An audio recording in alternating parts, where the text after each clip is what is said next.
Hello students, आज फिर से हम आपके बीच में उपस्थित हुए हैं अपने नए वीडियो के साथ।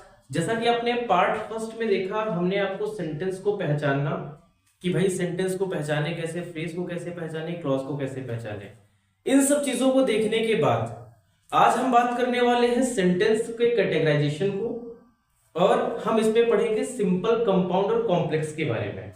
तो सबसे पहले हम आपको उससे पहले बात कर लेते हैं सेंटेंस को कैटेगराइज कैसे किया गया है। ठीक है, अगर हम इसकी बात करें तो सेंटेंस को जो हमारा कैटेगराइज किया गया वो दो पार्ट में। ठीक है, जो हमारा पहला पार्ट है वो है अकॉर्डिंग टू फंक्शन। पहला पार्ट आपका क्या है? According to function. और जो दूसरा हमारा पार्ट हमको आज पढ़ना है वो रहेगा अकॉर्डिंग टू स्ट्रक्चर। जो दूसरा हमारा पार्ट है आज वो क्या होने वाला है? According to structure.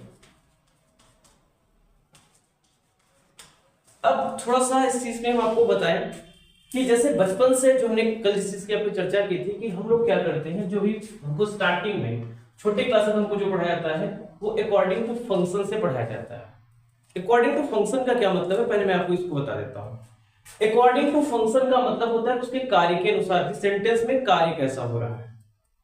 इसके अकॉर्डिंग में इसको 5 भाग में बांटते हैं, 5 पार्ट्स हमारे। पहला हमारा क्या है भाई? पहला हमारा है असर्टिव सेंटेंस। पहला क्या है? Assertive sentence. ठीक है। दूसरा हमारा है इंपरेटिव सेंटेंस। ठीक है, दूसरा क्या है हमारा? Imperative sentence. तीसरा है भैया हमारा ऑप्टेटिव सेंटेंस। Optative sentence. चौथा है हमारा इंट्रोगेटिव सेंटेंस। Interrogative sentence. और लास्ट वन जो हमारा है भाई वो है एक्सक्लामेटरी सेंटेंस। Exclamatory sentence. ठीक है, अब मैं एक एक करके बारे में आपको सबको बता देता हूं। फिलहाल में आज हमें अकॉर्डिंग टू स्ट्रक्चर के बारे में पढ़ना है, लेकिन उससे पहले आप इन सब चीजों के बारे में भी जानते रहे, बेसिक में आपके काम देगा। असर्टिव सेंटेंस का मतलब होता है कि एक ऐसा सेंटेंस जो आपके सिंपल स्टेटमेंट को शो करेगा। किसको शो करने वाला भैया? सिंपल स्टेटमेंट के बारे में। ठीक है, जैसे जो इस सेंटेंस को असर्शन में शो करने का काम करेगा, ये हमारे सिंपल स्टेटमेंट होते हैं। यानी जब हमारे सेंटेंस का कार्य होगा सिंपल स्टेटमेंट को शो करने का, असर्शन को शो करने का, तो हमारा क्या होगा? असर्टिव सेंटेंस होगा। दूसरा जो हमारे पास इंपरेटिव सेंटेंस है, इसमें क्या होगा? जब हमारे सेंटेंस में रिक्वेस्ट, ठीक है, ऑर्डर, कमांड, सजेशन, एडवाइस, अलग अलग चीजें जब हमारी शो करते हैं भाई, तब क्या होता है हमारा? वो इंपरेटिव सेंटेंस होता है। ठीक है। ऑप्टेटिव में क्या है भैया? जिसमें हम विश को, प्रे को या कर्स को शो करते हैं। यानी विश करना या प्रार्थना करना या कर्स यानी बद्दुआ देना। तो हमारा जैसा जैसा कार्य बदलता है वैसे वैसे हमारे सेंटेंस क्या हो रहे हैं? बदल रहे हैं। अब यही कार्य अगला बदला, यानी इंटरोगेटिव सेंटेंस, जिसका मतलब है जहां पर कार्य क्या हो जाएगा? प्रश्न पूछने का। जब यही प्रश्न पूछने का कार्य हो जाएगा, यानी आस्किंग क्वेश्चन, जब ये हमारा प्रश्न पूछने का कार्य हो जाएगा तब ये हमारा क्या बन जाएगा? Interrogative sentence. लास्ट वन ये भैया होता है हमारे लड़कियों का सेंटेंस। जैसे आपने अक्सर सुना होगा लड़कियों को बोलते हो आउच, यूच, या अलग अलग वर्ड्स आपने सुना होगा, यू। तो ऐसे जो हमारे सडन इमोशन और फीलिंग्स को शो करते हैं, यानी जो हमारे सडन इमोशंस आते हैं, सडन एक्सप्रेशंस जो हमारे जनरेट होते हैं, वही हमारा होता है एक्सक्लामेटरी सेंटेंस। ठीक है, ये हमारे सडन एक्सप्रेशन को शो करने के लिए होता है। जैसे अलाज हो गया, हुर्रा हो गया, वेल डन हो गया, ब्रावो हो गया। तो सडन हमारे क्या शो करते हैं भैया? एक्सप्रेशन को शो करने का काम करते हैं। ठीक है, तो यहां पर क्या है कि जो पांचों पार्ट आपने पढ़ा, जैसा जैसा हमारे स्टेटमेंट का कार्य रहेगा उसी तरीके से हमारा, जैसा हमारा उसका फंक्शन चेंज होगा उसी तरीके से हमारे सेंटेंस बदलते रहेंगे। तो ये पहला स्ट्रक्चर हमारा क्या है भाई? अकॉर्डिंग, यानी पहला हमारा जो ये कार्य है, जो पहला हमारा सेंटेंस को कैटेगराइज किया गया है वो है अकॉर्डिंग टू फंक्शंस। इस पर हम बड़े संक्षेप में बात करेंगे, लेकिन जो हमें आज पढ़ना है वो क्या पढ़ना है, अकॉर्डिंग टू स्ट्रक्चर। और इस अकॉर्डिंग टू स्ट्रक्चर में हमको पढ़ना है सिंपल, कंपाउंड और कॉम्प्लेक्स के बारे में। ठीक है, हमको क्या पढ़ना है भैया, according to structure, according to structure. ठीक है, अब अकॉर्डिंग टू स्ट्रक्चर में हमारे क्या क्या चीजें हमको पढ़नी है भाई। पहला हमने अब पढ़ना है भाई सिंपल सेंटेंस। पहला क्या पढ़ना है, सिंपल सेंटेंस। ठीक है, दूसरा जो हमें पढ़ना है वो पढ़ना है कंपाउंड सेंटेंस के बारे में। क्या पढ़ेंगे भैया, कंपाउंड सेंटेंस। और तीसरा जो हमारा स्टेटमेंट होने वाला है भाई वो होने वाला है कॉम्प्लेक्स सेंटेंस। अब इस पर हमें थोड़ा सा बहुत ज्यादा विशेष फोकस करना है, क्योंकि मुझे लगता है कि अगर ये टॉपिक अगर हमें समझ में आ गया सेंटेंस में तो हमें बहुत सारी चीजें ऐसी होती है, मेरे डाउट्स खत्म होने के चांसेस रहते हैं। यानी ये टॉपिक अगर अच्छे से आ गया तो आगे की चीजें आपको समझना बहुत आसान हो जाएगा। ठीक है, तो अब मैं इस टॉपिक को स्टार्ट करने चल रहा हूं, जहां पर हम सिंपल के बारे में, कंपाउंड के बारे में और कॉम्प्लेक्स के बारे में बहुत ही विस्तार से पढ़ने वाले हैं। ठीक, सिंपल सेंटेंस को पहली चीज मैं आपको बता दूं, किसी भी सेंटेंस जो भी हम आपको पढ़ाएंगे आपको रटने की आवश्यकता नहीं है। अगर आप कोशिश करेंगे रटने की, उसको याद करने की, तो हो सकता है आप भूल सकें, लेकिन बस अपने इस कॉन्सेप्ट को अपने माइंड में रख लीजिए। मैं दावे से कहता हूं कभी नहीं भूल पाएंगे। ठीक है, सबसे पहले हम बात करते हैं सिंपल सेंटेंस की। आपको करना क्या है, जैसे ही सिंपल सेंटेंस आपसे पूछा जाए आपके माइंड में पहला नंबर होना चाहिए, याद होना चाहिए सब्जेक्ट को लेकर के। क्या याद होगा भाई आपको, सब्जेक्ट। दूसरा एक चीज और आप याद करिए, क्या भाई, प्रेडिकेट। यानी सब्जेक्ट और प्रेडिकेट। कल हम इस बारे में इस वीडियो में आपको चर्चा कर चुके हैं सब्जेक्ट और प्रेडिकेट के बारे में। ठीक है, तो आपको सब्जेक्ट और प्रेडिकेट के बारे में अच्छे से पता है। नहीं पता तो आप पार्ट 1 पहले देख करके तब इस वीडियो को देखिएगा, ज्यादा आपको समझ में आएगा। तो सब्जेक्ट और प्रेडिकेट की जो मैं बात कर रहा था, जब कभी भी आपके पास किसी भी सेंटेंस में एक सब्जेक्ट और एक प्रेडिकेट मिल जाए, सिंपल सी बात है, एक सब्जेक्ट और एक प्रेडिकेट, उसे हम क्या कहेंगे भैया, सिंपल सेंटेंस। एकदम नॉर्मल सी बात है, कोई बड़ी चीज नहीं याद करना। एक सब्जेक्ट और एक प्रेडिकेट जहां होगा वही हमारा क्या होगा, सिंपल सेंटेंस। तो यहां से हम डेफिनेशन को भी खुद से बना सकते हैं। क्या लिख सकते हैं भाई, द सेंटेंस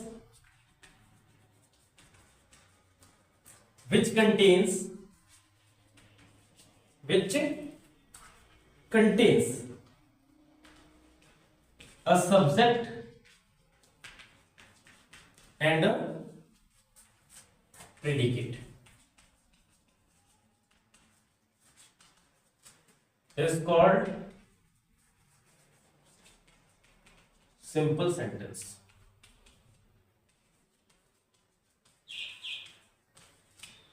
ठीक है, उसे क्या कहेंगे भैया, सिंपल सेंटेंस कहेंगे। यानी ऐसा सेंटेंस जहां पर एक सब्जेक्ट और एक प्रेडिकेट होगा, हमारा क्या बन जाएगा, सिंपल सेंटेंस। अब फिर मैंने बताया था जो सब्जेक्ट का मतलब क्या हो गया, हमारा डूअर, काम करने वाला, और प्रेडिकेट जो उसकी हमारी पार्ट है। अब मैं एक एग्जांपल देकर के आपको समझा रहा हूं। ठीक है, जैसे मैंने लिखा, the farmer is ploughing his field in the morning।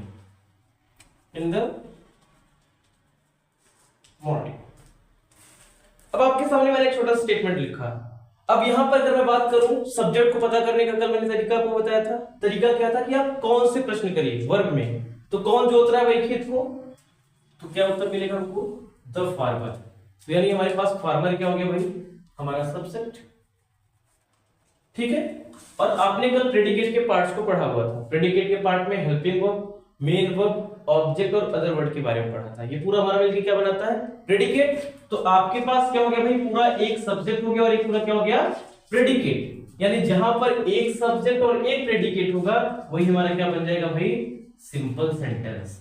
क्या बन जाएगा, सिंपल सेंटेंस। तो आपने पढ़ा जहां पर एक सब्जेक्ट और एक प्रेडिकेट होगा हमारा क्या हो जाएगा, सिंपल सेंटेंस। इतनी छोटी सी चीज है बस, कोई बड़ा चीज नहीं, बस इतना सा ध्यान में रखिए, एक सब्जेक्ट और एक प्रेडिकेट। देखिए भैया, अब जो हमको सेकंड स्टार्ट करना है, आपने सिंपल सेंटेंस के बारे में पढ़ लिया, अब स्टार्ट करेंगे हम कंपाउंड सेंटेंस के बारे में। हूबहू ऐसे ही आपको कंपाउंड को भी ध्यान में रखना है, इसको भी रटने की आपको जरूरत नहीं है। बस क्या करना भाई अपने मन में आपको, कि आपके पास एक क्लॉज आएगा, पहले क्या आएगा, एक क्लॉज। अब आप कहेंगे क्लॉज क्या है, तो आपको मैंने पहले ही वीडियो में इसलिए मैंने आपको समझा दिया था, ठीक है, पहले पार्ट में। तो एक क्लॉज आपके पास आएगा, फिर आपके पास क्या आने वाला है भैया, एक कंजक्शन मिलने वाला है, ठीक है, फिर आपके पास क्या आने वाला है, एक दूसरा क्लॉज आने वाला है। यानी आप क्या कह सकते हैं, आप कहेंगे क्या सिर्फ दो ही क्लॉज हो सकता है, नहीं, एक यानी दो भी क्लॉज हो सकते हैं, दो से अधिक भी हो सकते हैं। हम मिनिमम दो के एग्जांपल्स को लेके चल रहे हैं, आपकी बात पर समझ में आएगी, ठीक है। यानी जहां पर दो या दो से अधिक क्लॉजेस हमारे किससे जुड़े होंगे, कंजक्शन से। लेकिन मैं आगे कुछ आपको बताना चाहूंगा, जो हमारा पहला क्लॉज होगा वो कैसा होगा भाई, इंडिपेंडेंट क्लॉज होगा। कौन सा क्लॉज है भाई, इंडिपेंडेंट। यानी इंडिपेंडेंट का मतलब होता है ऐसा क्लॉज जो कभी किसी पे डिपेंड ना करे। दूसरा क्लॉज हमारा होने वाला है, ये भी कैसा होने वाला है भाई, इंडिपेंडेंट क्लॉज होने वाला है। कैसा क्लॉज होने वाला है, इंडिपेंडेंट। यानी यहां पर कंपाउंड सेंटेंस में जो हमारे दोनों क्लॉजेस आने वाले हैं वो क्या होंगे, बिल्कुल इंडिपेंडेंट रहने वाले, यानी किसी पर कभी वो निर्भर नहीं करेंगे। तो यानी जहां पर हम कंपाउंड बोल सकते हैं, जहां पर दो या दो से अधिक क्या आएंगे, इंडिपेंडेंट क्लॉज आएगा, और एक कंजक्शन आएगा, और उस कंजक्शन का नाम क्या होगा भाई, इस कंजक्शन का नाम होगा कोऑर्डिनेटिंग कंजक्शन। क्या नाम होने वाला है भैया, कोऑर्डिनेटिंग कंजक्शन। मैं सबके बारे में आपको एक एक करके बताऊंगा। मैंने इंडिपेंडेंट के बारे में बताया कि इंडिपेंडेंट का मतलब है जो कभी किसी पर निर्भर नहीं करता है, किसी पर निर्भर ना करना।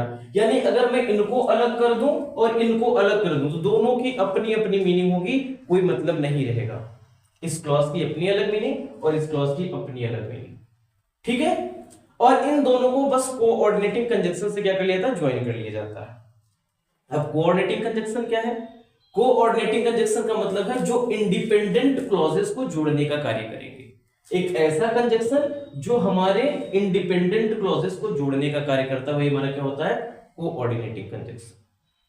अब मुझे पता है इतने से चीजें नहीं समझ में आएगी, हम जब इसके पार्ट के बारे में बात करेंगे तब आप चीजों को बड़ी ही आसानी से समझ पाएंगे, ठीक है। लेकिन इससे पहले मैं आपको बता दूं कि भाई कोऑर्डिनेटिंग कंजक्शन के से जुड़ने की वजह से जो आपका इंडिपेंडेंट जो सेकंड क्लॉज है, यानी जिसके साथ हमारा कोऑर्डिनेटिंग कंजक्शन जुड़ा हुआ है, उसे हम बोलते हैं कोऑर्डिनेट क्लॉज के नाम से, कोऑर्डिनेट क्लॉज, ठीक है। तो आपको कभी ये चीज मिले तो आप उसमें आप घबराने की आवश्यकता नहीं है। कोऑर्डिनेट क्लॉज भी हमारा इंडिपेंडेंट क्लॉज होता है, बस खासियत क्या होती है कि हमारी कोऑर्डिनेटिंग कंजक्शन के साथ जुड़े होते हैं, इस वजह से इसका नाम कोऑर्डिनेट क्लॉज पड़ गया, ठीक है। अब हम बात कर रहे थे अपने कोऑर्डिनेटिंग कंजक्शन के बारे में, मैं इसे थोड़ा सा आपको ब्रीफ करके समझा दे रहा हूं जिससे आपको प्रॉब्लम ना आए। अब बात करते हैं कोऑर्डिनेटिंग कंजक्शन में, जिसमें आपको 4 पार्ट्स पढ़ने पड़ेंगे, ठीक है। जो आपका पहला पार्ट होगा उसका नाम है भाई कम्युलेटिव। क्या नाम है, कम्युलेटिव कंजक्शन। खैर मैं सिर्फ कम्युलेटिव लिखता हूं, ठीक है। दूसरा जो हमें पढ़ना है वो हमारा एडवर्सेटिव। क्या पढ़ना भैया, एडवर्सेटिव। तीसरा जो हमें पढ़ना है वो है हमारा इलेटिव, इलेटिव। और चौथा जो हमको पढ़ना है वो हमारा है अल्टरनेटिव, अल्टरनेटिव। ये 4 हमको पढ़ने हैं, कम्युलेटिव, एडवर्सेटिव, इलेटिव और अल्टरनेटिव। अब बात करते हैं कम्युलेटिव कंजक्शन क्या है। कम्युलेटिव का मतलब है जहां पर जो हमारे दो अलग अलग स्टेटमेंट को जोड़ने का कार्य करेगा, यानी सिंपल सा बोल सकते हैं इट ज्वाइंस टू और मोर देन टू स्टेटमेंट। जब ये दो या दो से अधिक स्टेटमेंट को जोड़ेगा तो हमारा क्या होगा, कम्युलेटिव, जिसमें हम एंड को, ठीक है, एज वेल एज को, सॉरी एज वेल एज को और एंड विथ को रखते हैं, एंड विथ, ठीक है। ये हमारा क्या हो जाएगा, कम्युलेटिव कंजक्शन है, जहां पर एंड, एज वेल एज और एंड विथ को रखेंगे।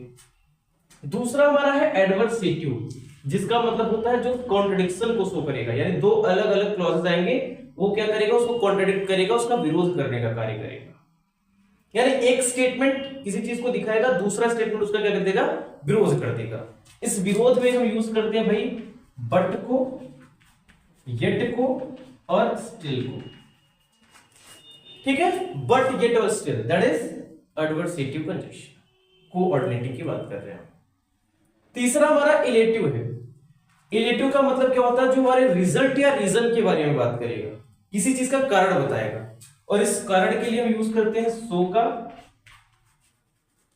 देयरफॉर का, ठीक है, या फिर हाउएवर का। तो ये हमारा क्या है, इलेटिव कोऑर्डिनेटिंग कंजंक्शन। लास्ट हमारा है अल्टरनेटिव। अल्टरनेटिव का मतलब होता है ऑप्शन। ऑप्शन का मतलब यानी विकल्प, जहां पर दो हमें विकल्प के बारे में बताएगा। इसमें जैसे हम आइदर का यूज करते हैं, नाइदर का यूज करते हैं, ठीक है, और का यूज करते हैं, या नॉर का यूज करते हैं। यानी ये सब वर्ड्स अगर हमारे पास आएगा तो हमारा क्या बन जाता है, अल्टरनेटिव कोऑर्डिनेटिंग कंजंक्शन। हम एक एक करके एग्जांपल्स के बारे में बात करेंगे। अब क्या होगा, अगर ये सब अगर वर्ड्स हमारे पास, ये सब कंजंक्शंस अगर हमारे पास आते हैं, तो यानी हमारा कौन सा सेंटेंस होने वाला है, कंपाउंड सेंटेंस होने वाला है।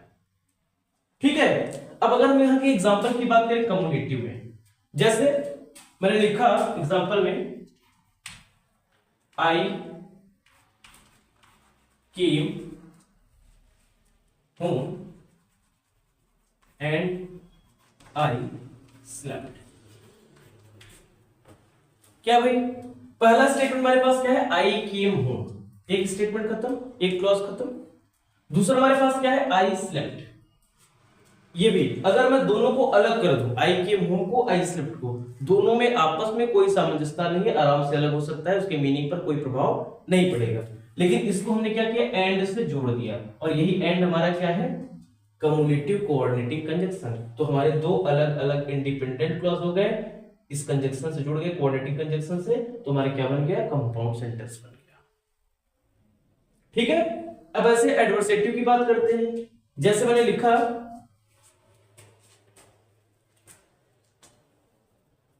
I pay the fees, but I don't give the slip. मैंने I pay the fees, यहां पर क्या भाई, मैंने फीस पे किया, बट क्या किया, स्लिप हमको नहीं मिली। तो एक स्टेटमेंट हमारे पास है, आई पे द फीस, दूसरा है I don't get the slip. Fees पे किया फिर भी ना मिलना, तो एक क्या करता है, एक स्टेटमेंट दूसरे स्टेटमेंट का क्या करेगा, विरोध करेगा। यहां पर क्या लगा भाई, बट। ऐसे हमारे पास इलेटिव है। इलेटिव जहां पर क्या करेगा भाई, रीजन को बताएगा। मैंने लिखा जैसे, I was ill so I didn't go to school। अब क्या दिया भाई, I was ill, मैं बीमार था इसलिए मैं स्कूल नहीं गया। मैं बीमार था, मैं स्कूल नहीं गया। अब समझिए, अपन ने स्कूल ना जाने का वजह बता रहा है, क्या कि वो क्या था, बीमार था, रीजन बता रहा है, कारण बता रहा है। तो जहां कहीं भी कारण बताएगा हमारे क्या बन जाएगा, इलेटिव कोऑर्डिनेटिंग कंजंक्शन। अब एक लास्ट है हमारे पास अल्टरनेटिव की, इसकी बात कर लेते हैं। हो सकता है नीचे आपको ना दिखाई दे रहा हो, मैं ऊपर इसकी जगह एक एग्जांपल यहां दे देता हूं, ठीक है, या इधर रख लेते हैं। जैसे मैंने लिखा,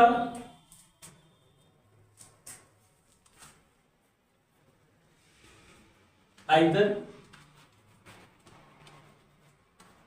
यू विल गो और your brother will come।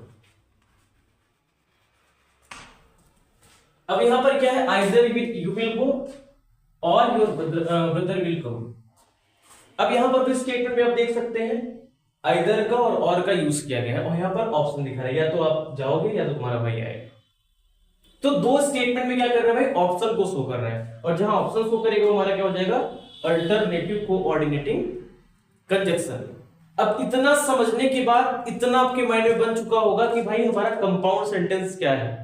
Compound sentence क्या है, जिस सेंटेंस में दो या दो से अधिक इंडिपेंडेंट क्लॉज होंगे और कोऑर्डिनेटिंग कंजक्शन से जुड़े होंगे, वो हमारा क्या हो जाएगा, कंपाउंड सेंटेंस। तो क्या लिख सकते हैं भाई,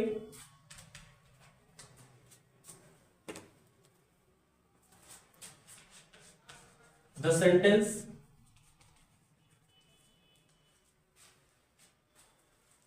in which two or more independent clauses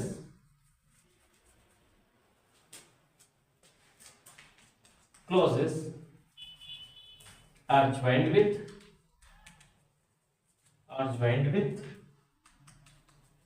coordinating conjunction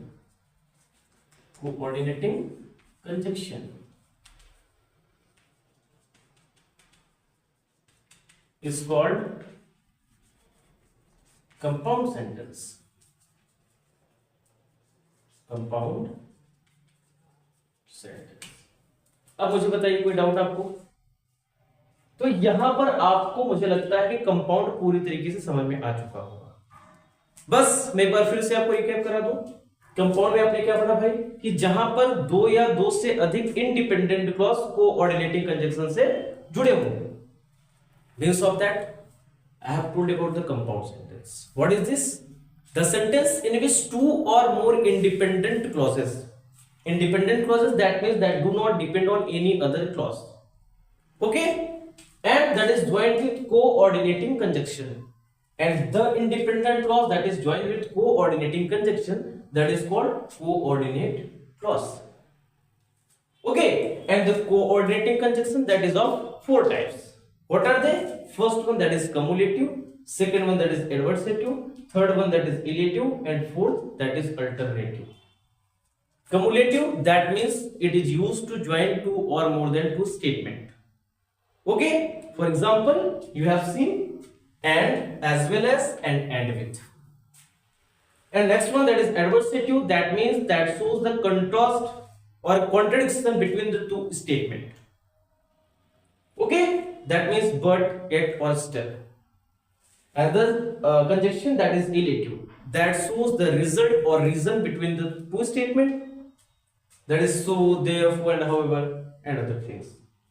And next one, that is alternative, that shows an option between the two statements or two clauses. Here you can see the example. So for that, compound is also so much easy. We have not be afraid about it. Understand? तो मुझे लगता है, I hope कि आपको ये चीजें आराम से समझ में आ चुकी होंगी। अब हम आगे बात करेंगे कॉम्प्लेक्स सेंटेंस के बारे में, ठीक है?